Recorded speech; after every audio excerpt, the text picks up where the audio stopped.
तो बेटा एक बार फिर स्वागत है आपका। Good morning. अच्छे होंगे आप सभी, स्वस्थ होंगे और मन लगा के पढ़ाई कर रहे होंगे। तो पिछली वीडियो में हमने फर्स्ट चैप्टर का फर्स्ट क्वेश्चन डिस्कस किया था। आज हम इसका दूसरा चैप्टर डिस्कस करेंगे और दूसरा क्वेश्चन जो कि है शारीरिक पुष्टि व सुयोग्यता की परिभाषित कीजिए। शारीरिक पुष्टि और सुयोग्यता के बारे में हमारे जीवन में क्या महत्व, तो यही प्रश्न है। इसको दूसरी तरह से पूछा जा सकता है, शारीरिक पुष्टि और सुयोग्यता से क्या अभिप्राय है और इसके महत्व का उल्लेख कीजिए। तो बेटा इसमें इसको परिभाषित करना हो और इसका हमारे जीवन में क्या महत्व है इस बारे में बताना है। तो शारीरिक पुष्टि का अर्थ पीछे भी हमने पहले प्रश्न में भी किया था, लेकिन अगर इसमें पूछा है तो एक बार फिर रिवाइज कर लेते हैं। आज के यांत्रिक युग में मनुष्य अपनी शारीरिक पुष्टि बनाए रखने के लिए प्रयत्नशील है। यानी ये यांत्रिक युग यानी जिसमें यंत्र ज़्यादा हो गए, हमारे संसाधन ज़्यादा हो गए हैं। पहले हमारे संसाधन कम थे तो हमारी फिजिकल एक्टिविटी या शरीर के द्वारा कार्य ज़्यादा होता था, लेकिन आज के युग जो आपको ही पता है कि मशीनों का युग आ गया है, तो इसमें मनुष्य अपनी शारीरिक पुष्टि बनाने के लिए प्रयत्नशील रहता है। मनुष्य की वह शक्ति और कार्य करने की योग्यता जिसको वह बिना किसी बाधा के आसानी से थोड़ी सी शक्ति का प्रयोग करके पूरा कर लेता है। यानी उसकी कार्य करने की योग्यता, उसको अपने शरीर में ऐसी योग्यता धारण कर लेता है जो बिना किसी बाधा के यानी कि बिना किसी रुकावट के और आसानी से और कम शक्ति का प्रयोग करके उसको पूरा कर लेता है। शारीरिक पुष्टि या सुयोग्यता का अर्थ बहुत व्यापक है, इसलिए शारीरिक इसको परिभाषित करना बहुत कठिन है। लेकिन स्पष्ट रूप से यह कहा जा सकता है कि अपने शरीर को सही ढंग से रखने और अधिक देर तक मेहनत करने में क्षमता प्रदान करता है। यानी अपने शरीर को सही ढंग से रखना और अधिक मेहनत करना और अधिक कार्य करने की क्षमता रखना ही हमारी शारीरिक पुष्टि है। यानी इसका शारीरिक पुष्टि का अर्थ यही है, निष्कर्ष यही है। फिर हमारे दार्शनिक हैं, उन्होंने जो परिभाषित किया है डॉक्टर A.K. उपल, शारीरिक पुष्टि की क्षमता जिसके द्वारा शारीरिक क्रियाओं के विभिन्न रूपों को बिना थकावट के तर्कपूर्ण ढंग से किया जा सकता है।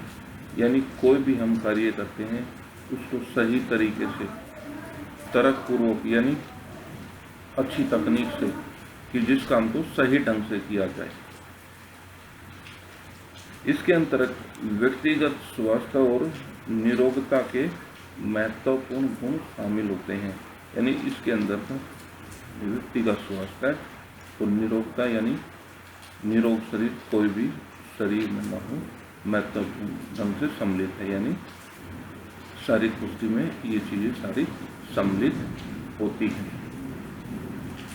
क्यूबर्टन और हैं एक दार्शनिक, उन्होंने भी बताया कि शारीरिक पुष्टि से अभिप्राय व्यक्ति को अपने शरीर को सही ढंग से प्रयोग करने के लिए अधिक देर तक परिश्रम करने की क्षमता है। वही बात आ गई कि शरीर को सही ढंग से प्रयोग करना और अधिक देर तक परिश्रम करने और क्षमता से, यानी अधिक देर तक परिश्रम, सही ढंग से कार्य और अच्छी क्षमता, यही हमारी शारीरिक पुष्टि है। अब फिर है इसमें शारीरिक पुष्टि व सुयोग्यता। शारीरिक पुष्टि का हमने कर लिया, तो अब सुयोग्यता का अर्थ क्या है इसको डिस्कस करते हैं। सुयोग्यता एक ऐसी अवस्था है जो हमारे दैनिक जीवन में प्रत्येक कार्य को प्रभावशाली ढंग से करने में सहायक है। यानी जो हम दिन में कार्य करते हैं उस प्रत्येक कार्य को मतलब अच्छी तरीके से, जिसका प्रभाव अच्छा हो, जो भी हम कार्य करें उसकी सराहना हो, तो वही कार्य प्रभावशाली होता है। और शेष बची हुई शक्ति को हम खाली समय में मनोरंजन में प्रयोग कर सकते हैं। यानी सही ढंग से कार्य कर लें, सही समय पर कर लें, और जो बाकी समय बचता है तो उसमें हम अपना मनोरंजन भी कर सकते हैं।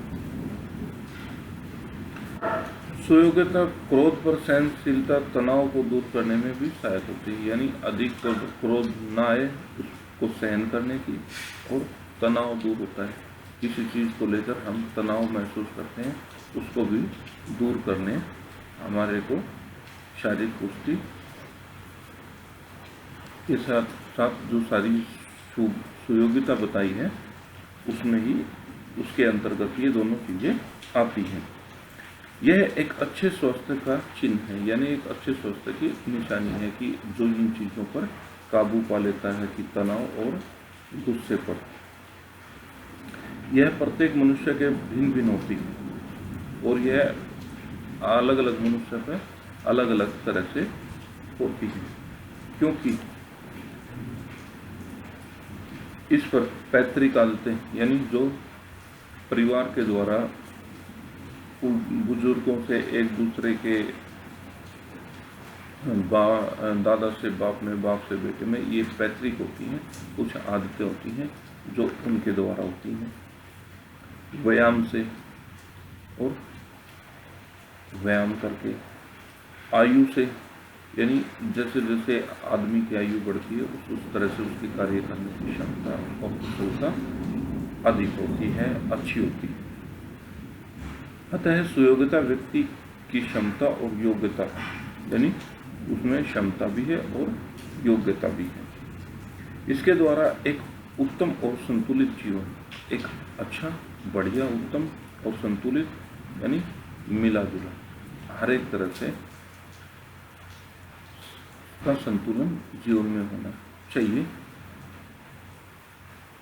इससे हमें मन, शरीर और आत्मा का संतुलन शामिल होता है। यानी मन से भी अच्छा हो, शरीर से भी, और उसकी आत्मा भी अच्छी हो। इसलिए यह शारीरिक और मानसिक रूप से स्वस्थ रहने की दशा और विशेषता होती है। यानी इसलिए यह शारीरिक और मानसिक रूप से स्वस्थ रहने की एक अच्छी दशा है। यानी लास्ट में यही कैलकुलेशन निकलती है कि वह शारीरिक और मानसिक रूप से अच्छा होगा। मानसिक रूप से अच्छा होगा तो तनाव, क्रोध आदि पर नियंत्रण करेगा, और शारीरिक रूप से स्वस्थ होगा तो वो कार्य करने की उसमें कुशलता अच्छी होगी। अब इसमें शारीरिक पुष्टि और सुयोग्यता का क्या क्या हमारे जीवन में महत्व है। शारीरिक पुष्टि और सुयोग्यता शरीर के विभिन्न प्रणालियों में कार्य क्षमता में सुधार करती है। यानी जो भी हम कार्य करते हैं उसमें सुधार करती है। इससे व्यक्ति की कार्य कुशलता में, क्षमता में वृद्धि होती है, और सुधार, पहले सुधार था, अब उसमें वृद्धि भी होगी। अगर सुधार होगा तो अपने आप ही वृद्धि होगी। शारीरिक रूप से स्वस्थ व्यक्ति पहले की अपेक्षा अधिक कार्य करने में सक्षम होता है। यानी स्वस्थ होगा तो वो कार्य करने की उसमें क्षमता अच्छी होगी। ये व्यर्थ होने की प्रक्रिया को धीमी करता है। यानी व्यक्ति को बूढ़ा करने में, बूढ़े तो सभी होते हैं, लेकिन बूढ़े होने में कम करता है, मनुष्य को दीर्घायु बनाती है और व्यक्ति की लंबी आयु करती है। नंबर 3 है, ये रोग निवारण क्षमता को बढ़ाती है। यानी रोग प्रतिरोध क्षमता, अच्छा शरीर होगा तो रोगों से लड़ने के लिए अच्छा होगा, और मनुष्य शरीर सुचारू रूप से विकास में मदद करेगा। यानी शरीर का विकास भी, अगर रोग नहीं होंगे तो शरीर का विकास भी अच्छे से होगा। यह व्यक्ति के आसन को ठीक करता है। आसन का मतलब बेटा ये नहीं होगा कि जैसे हम ये आसन करते हैं, पद्मासन हो गया, वज्रासन हो गया, ये नहीं। आसन का मतलब है शरीर का संतुलन, ये इसके बारे में बताया गया। तो ये शरीर का संतुलन भी ठीक करती है। यह मानसिक स्वास्थ्य चेतना में सुधार करता है और मानसिक क्षमता में वृद्धि करता है। यह भी इसके अर्थ में बताया था और इसका महत्व भी, पॉइंट भी इसी में इन्होंने जोड़ दिया, यानी चेतना को सुधारती है। चेतना यानी हमारा दिमाग, माइंड। ये तनाव को दूर करने में भी सहायक है। पीछे भी हमने डिस्कस किया था कि जो शरीर में तनाव और दबाव महसूस करते हैं उसको भी दूर करती है। ये हृदय और फेफड़ों संबंधी बीमारियों को दूर करती है। अगर हम कार्य करते हैं तो हमारे हृदय और फेफड़े भी बीमारियों से दूर रहते हैं। ये व्यक्ति को सकारात्मक दृष्टिकोण अपनाने में प्रेरित करती है। यानी अच्छा सकारात्मक समझते होगी, एक नकारात्मक होता है, एक सकारात्मक होता है। तो दृष्टिकोण यानी अच्छा दृष्टि दिखाने के लिए, मार्ग दिखाने के लिए सहायक होती है। ये शरीर के आकार और बनावट में सुधार करती है। शरीर को मोटापे और सफलता से बचाती है। अगर जो हम अच्छे कार्य करते हैं, अच्छी मेहनत करते हैं, शरीर का सही ढंग से प्रयोग करते हैं, तो ये हमारे शरीर को मोटे और सफलता होने में बचाती है। तो बेटा ये हमारा सेकंड क्वेश्चन था। शारीरिक पुष्टि योग्यता को परिभाषित कीजिए और इसके महत्व का उल्लेख कीजिए। तो ये डिस्कस कर लिया है। तो अगर किसी को कुछ प्रॉब्लम है, समझ नहीं आता है, तो डिस्कस कर सकता है मेरे से।